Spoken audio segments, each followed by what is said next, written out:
Brother Rachid, what's your biggest criticism of, because you were a Muslim before and you converted, what was your biggest reasoning for doing so? My biggest reasoning, and I want to comment on a point that I forgot to comment last time. Our brother, he said the 5% of Islam we're focusing on. Right. If you have this glass of water and you have 95 for it is water, but 5% is poison, it's going to kill you. So this is exactly what we have with Islam. Yes, you can talk about God, you can talk about worshiping, but how about violence against people like me? How about violence against Christians and Jews? You are ordered to wage war against them. That's what happened to my ancestors in Morocco. Berbers, they were Christians. They were executed. They were enslaved. That's what happened to people in Egypt, in Iraq, in Syria, and even in Europe. How about that? How about people who, for example, against women, Islam against women? And we should note that they endorsed the death penalty for apostasy right here. Yeah. Let me just finish. As does Jesus Christ. And against women, women should be beaten if they disobey their husbands. My mom was beaten, my imam dad. When I asked him why, he said, it's in the Quran. You cannot object to that. They cannot object to it. It's in the Quran. It should be applied. It's a permission for men to beat his wife. It's in the Quran. It's the word of Allah himself. Again, when I studied the life of Muhammad, in 10 years, he waged 83 wars in 10 years, 27 wars and 56 raids. In 10 years. And you are going to teach me that Islam is peaceful? No, it's not peaceful. Are you going to give a Nobel Prize for somebody who waged 83 wars? No, you will not. And another thing, Muhammad is not a role model. Jesus is. Muhammad, he had many wives, 11 of them. One of them, she was 9 years old. He was 53. I am 50. I cannot marry a girl that has 9 years old. You cannot. That's abuse. And Muhammad did that. Can we do one issue at a time? Let me finish this. He raided a Jewish tribe. He killed the whole family of a newly bride called Safiya. And he took her as a wife the same time he was returning to Medina. Would you put that as a role model for me today in the 21st century? He had another wife called Rihanna. My daughter, her name is Rihanna. I named her specifically for that. He took a Jewish wife, Rihanna, and he did sex with her, not with her will. He did against their wills. All these ladies. Are you going to put him as a role model? You cannot compare Jesus with Muhammad. Jesus never killed a person. He never killed an apostate. He never waged a war. So he was a role model for me. That's why I loved Muhammad and I wanted to follow Jesus. They are going to keep trying, bring the Old Testament. Name one person that Jesus killed because he was an apostate. Judas, he gave him to the Jews and he never ordered his disciples to kill him. I have people who just criticized Muhammad once, and he ordered his disciples to go and kill him, even lying. His name is Ka'b ibn al-Ashraf. He's a Jewish guy. They killed him. They lied to him. They took him and they killed him.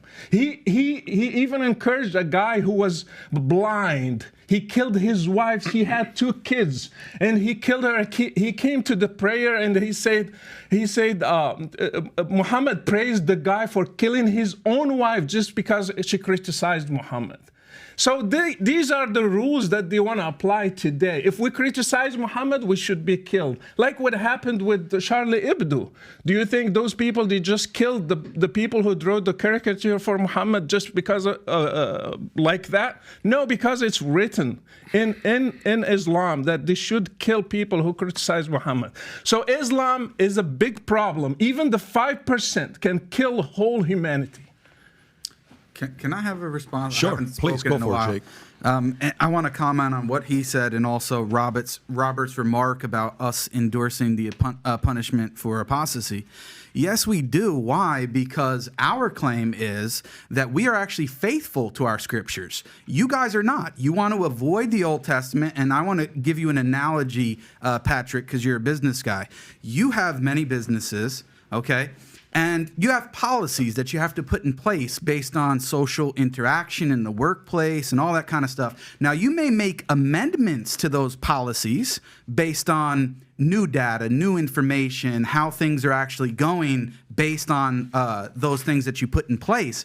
Now, when you do, right, and this is the analogy between the Old Testament and the New Testament, are you willing to say that, well, yeah, thinking to myself, yeah, Pat, yeah, you were wrong, actually, when you said it was okay to do such and such. That was actually wrong, and you then put in the correct one. With the Bible, the problem that you have is the same one that you want to talk about, the loving Jesus Christ himself, which we also adore and respect as a prophet, is the same one that you believe is God and revealed the Old Testament. And you can't get out of that. So when your God, Jesus, revealed at that specific time, as I just read the passage, and I can read you plenty more where he says to kill babies in war. Is it okay to target infants in war and kill babies? Is that inherently immoral? The problem that you have is if you go on, and this is why the argument is so important. It's not a tu quoque just as a fallacious argument. It's checking for your consistency as a Christian, whether or not you're actually faithful to your own text and tradition. And the reality is you're not. Why? You have two options. If you condemn it as inherently immoral, then the whole Bible's gone. Because if you believe that those verses in the Bible were revealed by God, then you're saying that God is immoral. And on the other hand, if you say that it's not inherently immoral, but God changed the law at this time, then most of your arguments lose the force that they have against Islam, because you can no longer argue that it is inherently immoral to punish an apostate by death and all of the other things that you want to tack on. This is why it's so important. It's not a fallacious argument, and the reality is we want to stick to our text and our tradition, and for the most part, we would argue that the Christians have abandoned them in favor of secular, liberal, moral ideologies. Let me have Daniel respond, and then I'll come to you. Go for it. Yeah, so there are a lot of things that we need to respond to, because he's just listing every grievance that he has against Islam. Right. We have to take it step by step. But just on this point of violence, I think Jake makes really the crucial point. It's that Jesus, according to the Christian belief, Jesus is the God of the Old Testament. And he's the one who's commanding Moses, for example, to ethnically cleanse the Canaanites or the Amalekites or all of these other tribes, and to conduct conquest and war, to take girls as slaves, to take virgins as slaves. This is in the Old Testament, sure. So Christians have to deal with that moral problem. A lot of Christians, unfortunately, they just throw the Bible under the bus. And, how is that justified? But it's not just the Old Testament. It's also the New Testament. The New Testament also endorses slavery. The New Testament also has the book of Revelation, where Jesus is going to come, which, by the way, Muslims also believe that Jesus is the Messiah. He is the born of the Virgin Mary, and he's going to come as the Messiah to establish God's kingdom on earth. Muslims also accept and believe that, and we're anticipating that. But he's going to be very violent. It's going to be a very violent affair, and that's in the Muslim tradition and the Hadith, and it's also in the book of Revelation. So Jesus is also very violent. And then finally, you have canon law. You have the church tradition. So if Robert wants to denounce canon law, because when you have canon law, it has slavery, it has a marriage age of 12 years old in canon law, it has punishments for blasphemy, it has even striking the wife, the disobedient wife. That's found in canon law from Gratian. So I believe that Robert is an Orthodox Christian. If he wants to denounce canon law and denounce his own tradition, he can denounce that. He can denounce Jesus himself. He can denounce the Old Testament. He can denounce the Bible. The New Testament, that's fine. That's fine. He says that, our religion adapts, our religion changes. But that's actually the problem, Patrick. When we're talking about wokeism, when we're talking about if you can say that, that's the Old Testament is for those times, it's not applicable now, right? That's the argument. The violence, the killing of blasphemers. That's for old times. We've changed, but Muslims are not willing to change. I say, yeah, Muslims are willing to stand by revelation. The problem with a lot of Christians, not all Christians, a lot of Christians, Jews, Hindus, they all have these practices in their books. Buddhists, they all have these practices, and they're pressured to change and update. And so why, if you can get rid of the conquest and the violence and the punishment for apostasy, why not just get rid of the prohibition of like cross-dressing, the prohibition of homosexuality, the prohibition of drag queens? Why prohibit any of that? Like, maybe times are different. Maybe we need to adopt drag queen story hour in our church. Maybe we need to adopt, all of these woke practices. Why not?